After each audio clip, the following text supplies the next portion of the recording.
फूकना शुरू कर दो।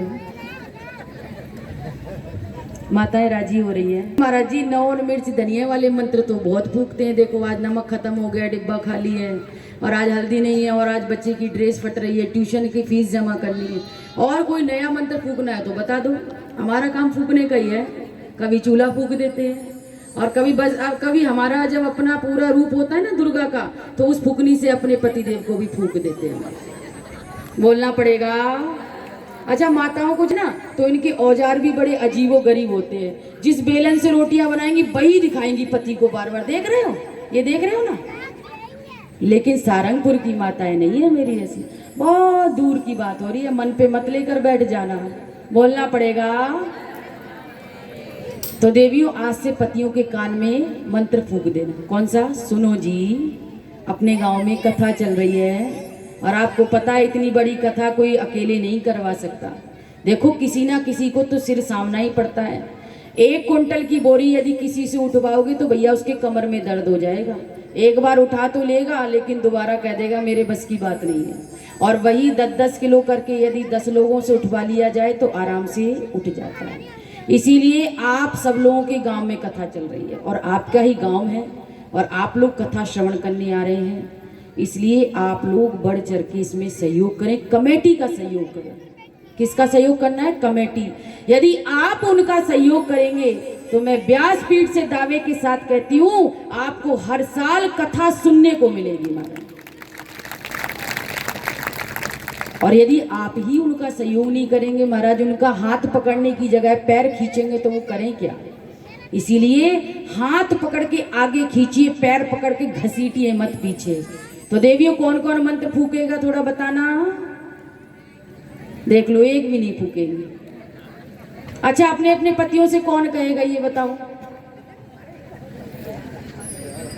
सबको अपने अपने पतियों से कहना है। अरे बताऊं, घर के गृह मंत्रालय आपके हाथ में होता है, आप जो चाहेंगी सो ही होगा। और ध्यान रखना भाई, ऐसा ना हो बाद में आपके ही गांव में हो रही है और इतना बड़ा पूरी व्यवस्था। इसीलिए माया की बहुत जरूरत पड़ती है महाराज। और आइए शिव पुराण में पुनः प्रवेश करते हैं। तो सूची महाराज ने कहा यदि जीवन में श्रवण कीर्तन और स्मरण ना हो पाए तो उन व्यक्तियों को अपने कल्याण करने के लिए भगवान शिव की शरण लेना चाहिए, शिवलिंग की पूजा करना चाहिए, क्योंकि भगवान शिव कल्याण के दाता हैं। तो सौनकादि ऋषियों ने प्रश्न कर दिया, महाराज जिस शिवलिंग की आप बात कर रहे हैं उस शिवलिंग की उत्पत्ति कैसे हुई? ध्यान से सुनना। जिस शिवलिंग की पूजा के लिए आप हमें कह रहे हैं उस शिवलिंग की उत्पत्ति कैसे हुई? सूत जी महाराज आज सौनकादि ऋषियों को शिवलिंग की उत्पत्ति की कथा सुना रहे हैं, और कहते हैं ऋषियों एक बार भगवान विष्णु क्षीरसाई भगवान विष्णु शेष की सैया पर सो रहे थे। और भगवान विष्णु जिस शेष की सैया पर सोते हैं, जिन सांपों के ऊपर सोते हैं, उनका नाम है शेष नाग, जिसके 1000 फन है। और भगवान भोलेनाथ के गले में जो नाग है उसका नाम है बासुकी नाग। देखो देवियों, छोटी छोटी ज्ञान की बातें इसलिए बताती हूँ आपको पता रहे।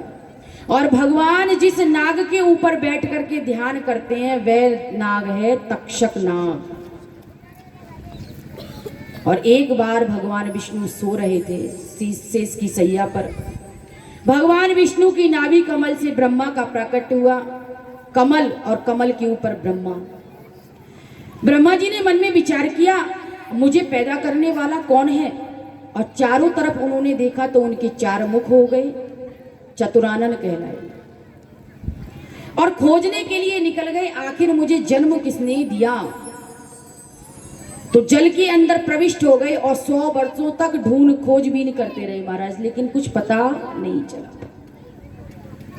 100 वर्षों के बाद पुनः जल से बाहर आए तो क्या देखते हैं, एक कोई पुरुष सो रहा है। उन्होंने ब्रह्मा जी ने भगवान विष्णु को जगाया और कहा आप सो रहे हैं, मैं आपके द्वार पर खड़ा हूं, और कोई अतिथि आता है तो उसका सत्कार करना चाहिए, और आप तो मेरे पुत्र हैं और आपने मेरा सत्कार करने की बजाय आप सो रहे हैं। भगवान विष्णु को हंसी आ गई और भगवान विष्णु कहने लगे ब्रह्मा जी आप तो ऐसी बातें कर रहे हैं जैसे कोई चोर किसी के घर में चोरी करे और उसका सारा सामान चुरा कर ले जाए और कहे ये तो मेरा सारा सामान है। ब्रह्मा जी, आप मेरे पुत्र हैं या मैं आपका पुत्र हूं? ये थोड़ा ध्यान से सोचो। मैं आपका पुत्र नहीं हूं, मैंने ही आपको जन्म दिया है, इसलिए आप मेरे पुत्र हैं। देवताओं में भी लड़ाई हो जाती है। अब तो ब्रह्मा जी को दासत्व तो स्वीकार नहीं हुआ कि मैं तुम्हारा पुत्र नहीं हो सकता, मैं तुमसे बड़ा हूं, तुम मुझसे छोटे हो। ब्रह्मा जी में और भगवान विष्णु में भयंकर विरोध हुआ। ब्रह्मा जी कहते हैं मैं बड़ा हूं, भगवान विष्णु कहते हैं मैं बड़ा हूं। और महाराज देवता लोग इस दृश्य को देख रहे थे। देवताओं को बड़ा आनंद आता है महाराज जब दो लोगों की लड़ाई छिड़ जाती है। देवता लोग भगवान भोलेनाथ के पास पहुंचे और कहने लगे बाबा भयंकर युद्ध छिड़ने जा रहा है। और इधर क्या हुआ, दोनों ने अपने अपने अस्त्रों को निकाल लिया। ब्रह्मा जी ने अपना ब्रह्मास्त्र निकाल लिया और भगवान विष्णु ने अपना महेश्वरास्त्र निकाल लिया। और ब्रह्मा जी ने अपना ब्रह्मास्त्र भगवान विष्णु की छाती पे जैसे ही मारा, छाती तक गया और प्रणाम करके वापस लौट आया, क्योंकि साक्षात भगवान विष्णु जगत की नियंता है। और उधर जाके जब देवताओं ने कहा महाराज बहुत बड़ा युद्ध छिड़ गया है, कुछ आप करिए। भगवान भोलेनाथ ने जैसे ही सुना कि दोनों देवताओं के बीच में युद्ध छिड़ा है, भगवान भोलेनाथ आए और बीच बचाव करने लगे, समझाने लगे। और जब दो लोगों की लड़ाई में जब तीसरा कोई समझाता है तो थोड़े धक्के मुक्के उसको भी लग जाते हैं, धक्का मुक्की में समझाने में चोट उसको भी लगती है। भगवान भोलेनाथ समझाते हैं लेकिन ये समझने को तैयार नहीं है। भगवान भोलेनाथ को इतना क्रोध आया और उन्होंने कहा शांत हो जाओ, यदि तुम दोनों में से कौन बड़ा है तो इसका निर्णय मैं करूंगा, क्योंकि कोई तीसरा व्यक्ति ही निर्णय करता है जब दो लोगों का विवाद छिड़ जाता है। और भगवान भोलेनाथ ने कहा कि इस बात का निर्णय मैं करूंगा, इस बात का सर्टिफिकेट मैं दूंगा कि भगवान विष्णु बड़े हैं या ब्रह्मा जी बड़े हैं। और क्या हुआ, भगवान शिव के तेज से उसी समय एक ज्योति प्रकट हुई जो स्तंभ का रूप धारण कर लिया, खंबे का जिसने रूप धारण कर लिया, लाल रंग का वो स्तंभ। भगवान भोलेनाथ ने भगवान विष्णु से और ब्रह्मा जी से कहा जो इस स्तंभ का ओर और छोर का पता लगा लेगा, आदि और अंत का, वही बड़ा माना जाएगा। समझ में आ रही है ना कथा? जो इस स्तंभ का जहां पर इसका ओर है और छोर है उसका पता लगाओ। दोनों देवता तैयार हो गए। ब्रह्मा जी बोले मैं भी पता लगा लूंगा, और भगवान विष्णु बोले ठीक है प्रभु। तो भगवान ने ब्रह्मा जी से पूछा तुम किधर जाओगे? बोले महाराज मैं ऊपर की तरफ जाऊंगा।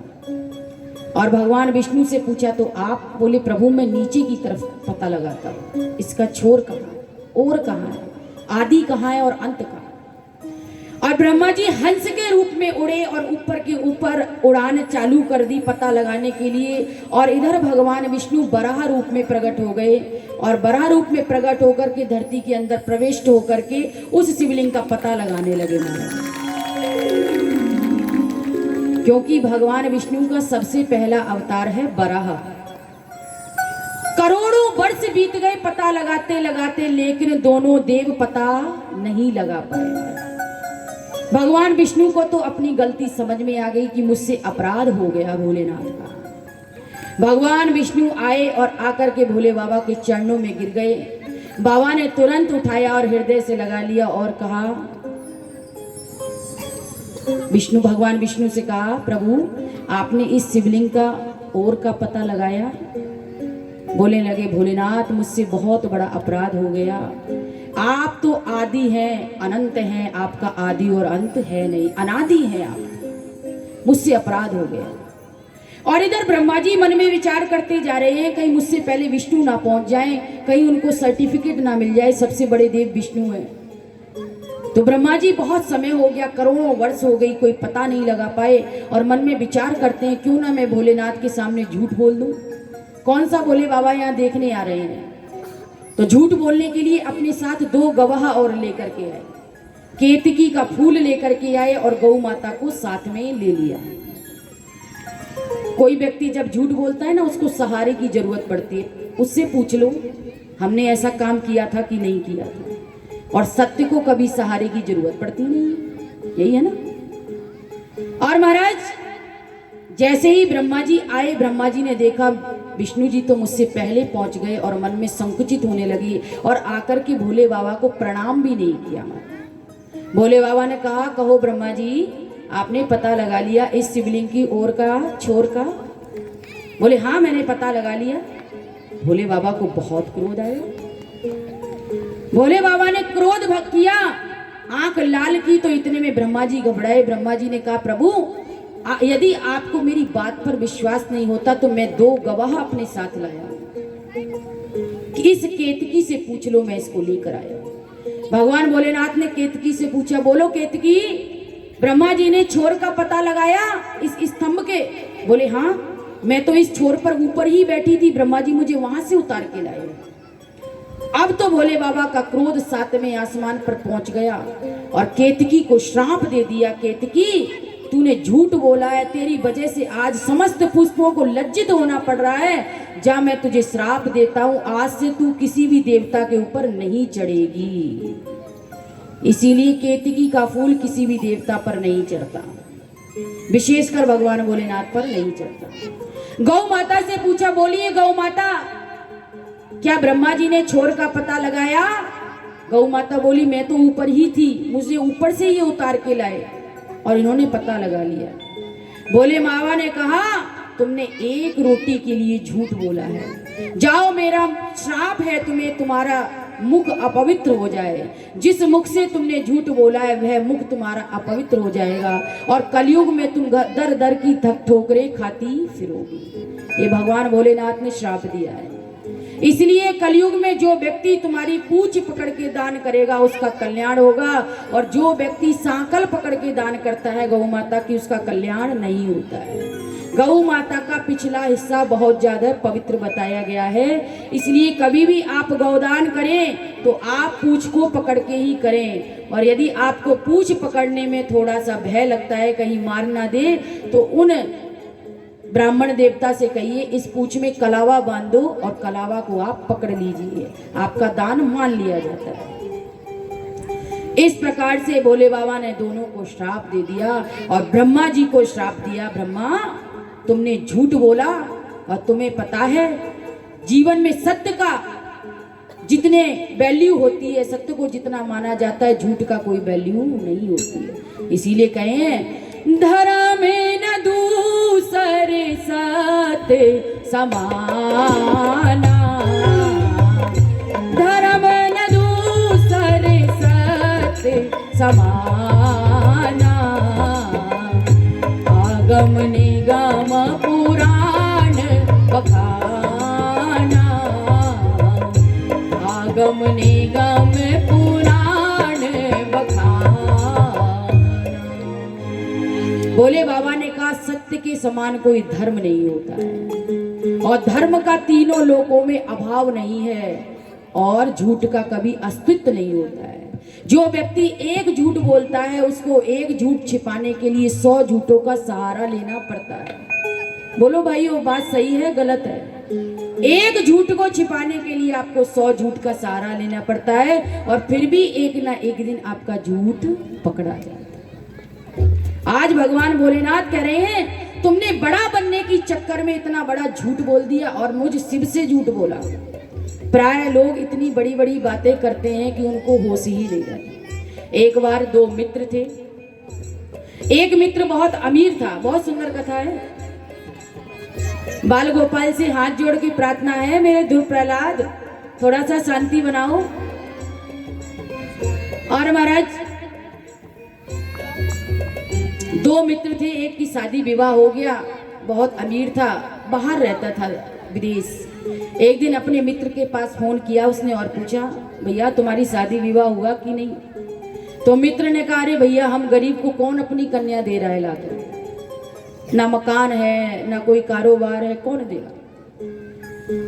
तो उस मित्र ने समझाया, तो इसी प्रकार से गरीबाई का रोना रोएगा तो कोई अपनी कन्या का हाथ तेरे हाथ में नहीं देगा, इसलिए थोड़ी बड़ी बड़ी बातें करना शुरू कर दे। और इसको समझ में आ गई। कहते हैं ना, 2 लोग होते हैं, शंख और मूर्ख। शंख को जब तक आप फूंक नहीं मारोगे तब तक बजेगा नहीं, और मूर्ख के कान में जब तक आप कुछ कहोगे नहीं तब तक वो कोई काम करने वाला है नहीं। अब इसने क्या किया, एक दिन अपने पड़ोसी से कहा, भैया आज हमें लड़की वाले आ रहे हैं देखने, एक दिन के लिए अपना मकान दे दोगे? और पहले के समय में ऐसा हो जाता था। बोले भैया किसी का घर बसता है तो बसा दो। और वो लोग तो अपने घर को छोड़ करके कहीं और चले गए, उनके पास और भी काफी घर थे। और जब लड़की वाले देखने आए तो ये वही घर में लेकर के आया जो इसने पड़ोसी से मांगा था।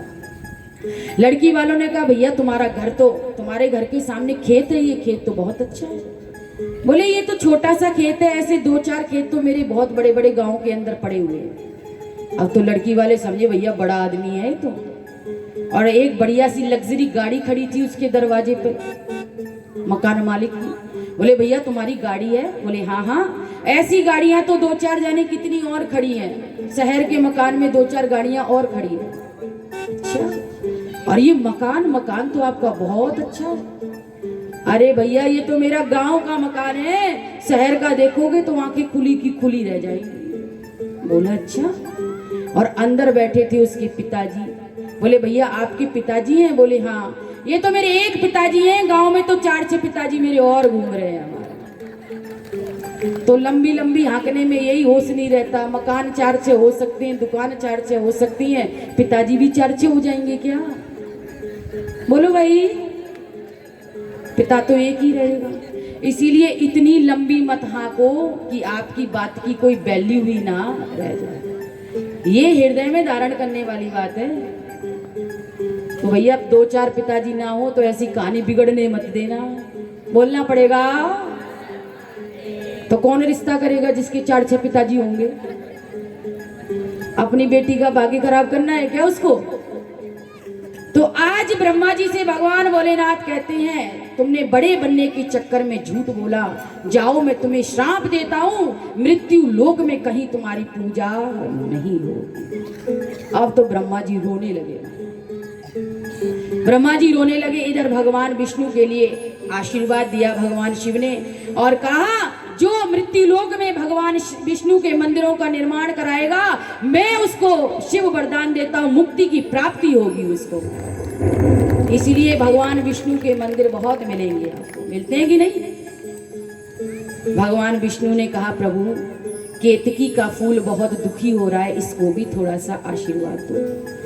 भगवान ने कहा, मेरा वरदान तो मिथ्या नहीं होगा, लेकिन मैं इसको एक आशीर्वाद देता हूं कि ये मेरे ऊपर चढ़ेगी तो कभी नहीं, पुष्प के रूप में मैं इसको स्वीकार नहीं करूंगा, लेकिन शिवरात्रि के दिन मेरे मंडप में जो केतकी का फूल लगा देगा, मैं उसकी समस्त इच्छाओं को पूरा कर दूंगा। महाराज केवल मंडप में, भगवान शिवरात्रि के दिन भगवान शिव के मंडप में।